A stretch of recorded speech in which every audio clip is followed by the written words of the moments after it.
देवभाषा के रूप में प्रसिद्ध संस्कृत भाषा विश्व की प्राचीनतम भाषाओं में से एक है।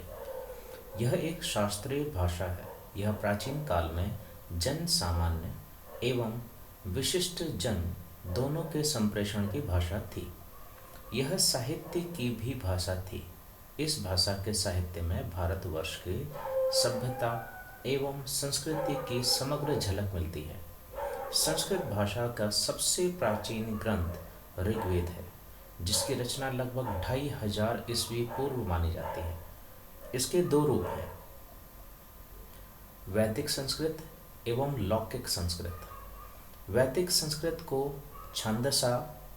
छांदस भी कहा जाता है और इसकी सीमा चारों वेदों तक है।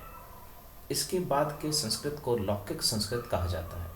यद्यपि संस्कृत एक प्राचीन भाषा है एवं प्राचीन काल में इसका अध्ययन अध्यापन व्यापक स्तर पर होता था। इसका अध्ययन अध्यापन न सिर्फ ज्ञान की एक शाखा के रूप में किया जाता था, बल्कि यह अन्य विषयों के अध्ययन अध्यापन का माध्यम भी था। कालांतर में राजनीतिक कारणों एवं विदेशी आक्रमण के कारण भारत में अन्य भाषाओं का प्रभुत्व हुआ एवं संस्कृत के महत्व में कमी आने लगी। भारत में अंग्रेजों के आगमन के कारण अंग्रेजी भाषा का बहुत प्रचार प्रसार हुआ। हिंदी एवं उर्दू का उद्भव पहले ही हो चुका था। अंग्रेजी शासकों की भाषा थी।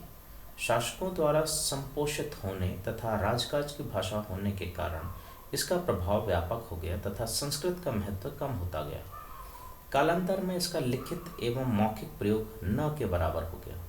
स्वतंत्रता प्राप्ति के बाद भारत सरकार द्वारा संस्कृत भाषा के उत्थान के लिए प्रयास किए गए। इसे ज्ञान की एक शाखा के रूप में विद्यालयी शिक्षा में स्थान दिया गया। कालांतर में इसकी परिस्थिति में फिर परिवर्तन हुआ। इसका स्थान पाठ्यक्रम में वैकल्पिक भाषा का हो गया। अंग्रेजी एवं तकनीकी के बढ़ते प्रभाव के कारण संस्कृत भाषा में रोजगार के अवसर कम हो गए एवं इसकी सामाजिक प्रतिष्ठा में ह्रास हुआ। जन सामान्य में इस भाषा के प्रति अरुचि उत्पन्न हो गई। धीरे धीरे अरुचि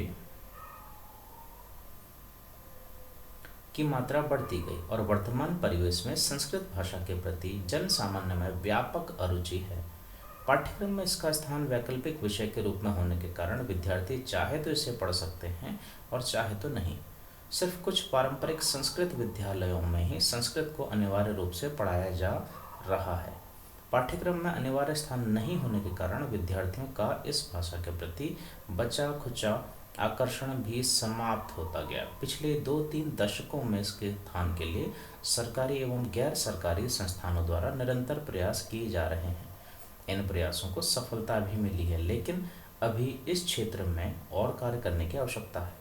वर्तमान में इसकी स्थिति द्वितीय भारतीय भाषा की है और यह दैनिक कार्यकलाप की भाषा भी नहीं है। इसका परिणाम यह हो रहा है कि अधिकांश विद्यार्थियों ने सिर्फ संस्कृत भाषा का नाम ही सुन रखा है। अतः संस्कृत भाषा के प्रशिक्षु शिक्षकों को संस्कृत भाषा का परिचय कराना आवश्यक है। प्रस्तुत इकाई की रचना इसी उद्देश्य से की गई है।